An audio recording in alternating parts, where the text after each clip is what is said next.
Taste the Daily. கரூரில் அதிகாரிகள் துணையுடன் மணல் கொள்ளை நடைபெறுவதாகவும் காவிரி ஆற்றுப்படுகையில் நாளொன்றுக்கு 200 லாரிகளில் மணல் அள்ளப்படுவதாகவும் அதிமுக முன்னாள் அமைச்சர் எம்.ஆர். விஜயபாஸ்கர் குற்றம் சாட்டியுள்ளார். கரூர் மாவட்ட அதிமுக அலுவலகத்தில் செய்தியாளர்களை சந்தித்த அவர் அதிமுக சார்பில் விரைவில் மணல் கொள்ளைக்கு எதிராக களமிறங்க உள்ளதாக கூறினார். அதிமுகவினர் மீது பொய் வழக்குகள் போட விடியா ஸ்டாலின் மாடல் அரசின் ஏவல் துறை முயற்சித்து வருவதாக குற்றம் சாட்டிய எம்.ஆர். விஜயபாஸ்கர் எத்தனை பொய் வழக்குகள் போட்டாலும் அதனை எதிர்கொள்ள அதிமுகவினர் தயாராக இருப்பதாக கூறினார்.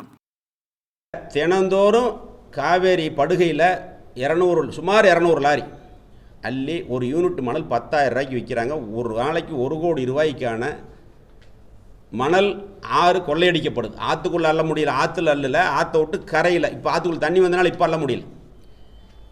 கிட்டாச்சி வண்டி 220 வண்டியை கொண்டு போய் இறக்கி அள்ளுறாங்க. அதுக்கு காவல்துறை தான் பாதுகாப்பு கொடுக்குது, ஸ்கெட்ச் போர்டு கொடுக்குது, ரெவென்யூ டிபார்ட்மெண்ட்டு, பிடபிள்யூ டிபார்ட்மெண்ட்டு, அதில் வரக்கூடிய வனத்துறை இருக்குது.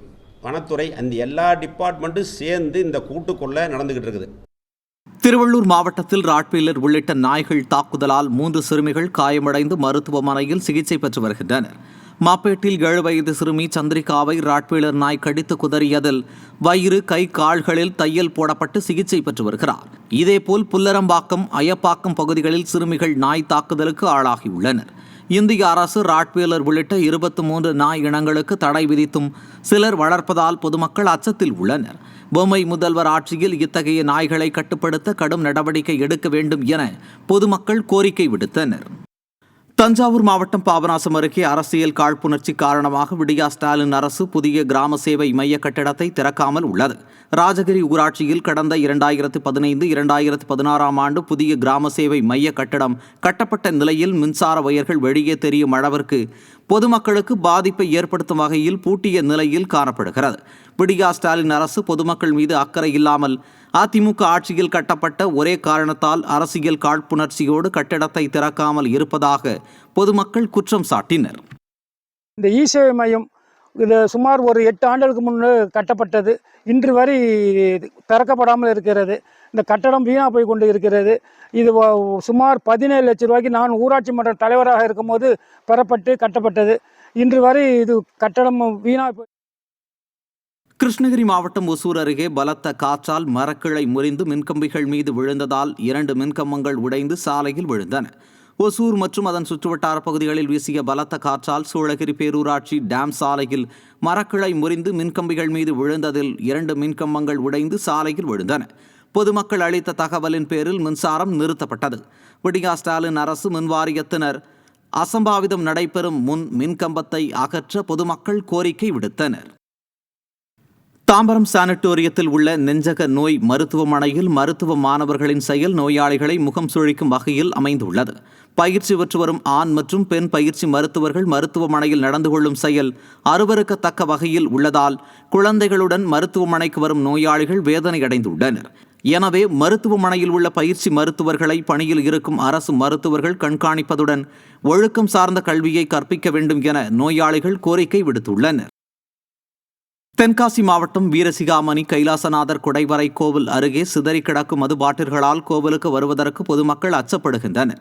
இக்கோவில் வளாகத்தின் அருகே இரவு பகல் பாராமல் மர்ம நபர்கள் மது அருந்திவிட்டு பாட்டில்களை அப்படியே போட்டுவிட்டு செல்வதால் வழக்கு பாறையில் விளையாட வரும் குழந்தைகளின் காலை கிழிப்பதாக பொதுமக்கள் குற்றம் சாட்டினர். விடியா ஸ்டாலின் அரசின் காவல்துறையினர் ரோந்து செல்லாததால் கோவிலுக்கு பக்தர்கள் அச்சத்துடன் வரும் நிலை ஏற்பட்டுள்ளது. கடலூர் மாவட்டம் விருத்தாச்சலம் அருகே உரிய விலை கிடைக்காததால் 500 கிலோவுக்கு மேலான வெள்ளை சம்பங்கியை விவசாயிகள் சாலையில் கொட்டி சென்றனர்.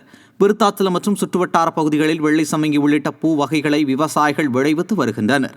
இந்நிலையில் கடந்த சில நாட்களாக சம்பங்கியின் விலை கிலோ 50 ரூபாய்க்கு வியாபாரிகள் வாங்கியதால் தாங்கள் விளைவித்த 500 கிலோவுக்கு மேலான வெள்ளை சம்பங்கியை விருத்தாச்சலம் உளுந்தூர்பேட்டை சாலையில் விவசாயிகள் கொட்டி சென்றுள்ளனர்.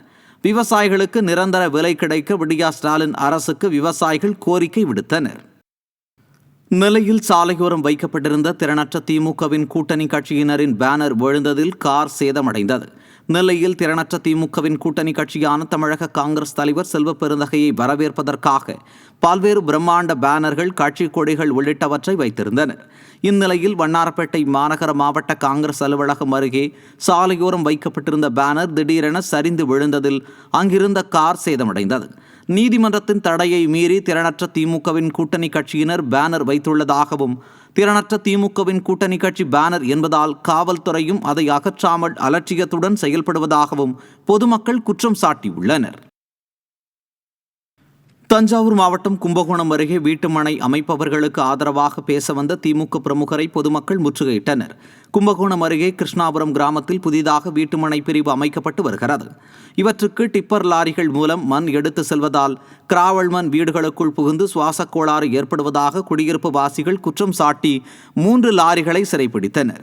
மேலும் வீட்டுமனை அமைப்பவர்களுக்கு ஆதரவாக பேச வந்த திருவிடைமருதூர் திமுக முன்னாள் ஒன்றிய பெருந்தலைவர் சுபா திருநாவுக்கரசை முற்றுகையிட்டு வாக்குவாதத்தில் ஈடுபட்டனர். குடிக்க முடியல, சாப்பிட முடியல, எங்களுக்கு கஷ்டமா இருக்கு, நீங்க இந்த பக்கம் போகாதீங்க அப்படின்னு நாங்கள் சொல்லி பார்த்துட்டோம். நாங்கள் நல்ல முறை சொல்லும் போதே நாங்கள் மண்ணு கொட்டுறோங்க, திரும்ப பள்ளமா போறதுனால வண்டி வசம் போறப்ப எல்லாரும் நிறைய பேர் ஒரு நாளைக்கு 5-6 பேராவது கீழே உழுந்துதான் எழுந்துச்சு வராங்க. அதில் திடீர்னு யாருக்காவது ஒன்று ஆயிடுச்சுன்னா யாரால இதுக்கு பதில் சொல்ல முடியும்?